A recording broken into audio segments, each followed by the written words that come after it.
Така, хора, вижте сама какво изработих.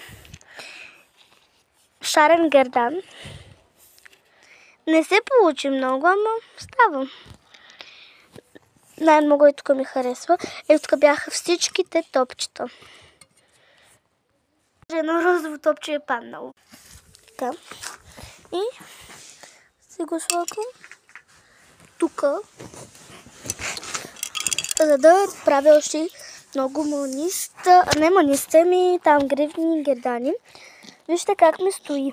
Така, хора, ето. Да се правя. Ето. Чакайте.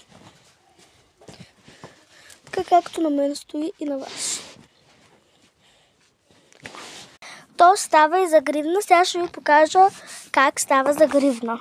Ето така на малка ръка стои. На 3 пъти.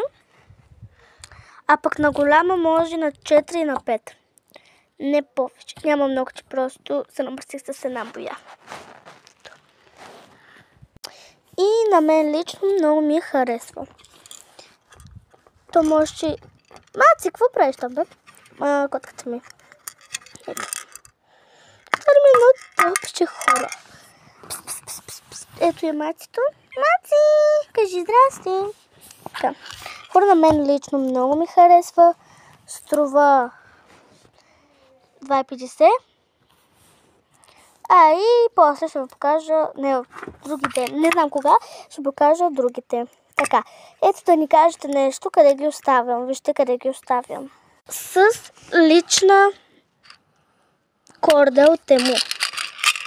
Ето.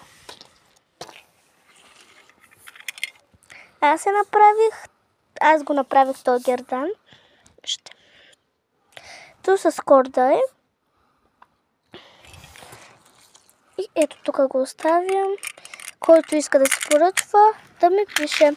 Чао! И се абонирайте за канала за още съвети. Не точно съвети, но чао! И харесайте!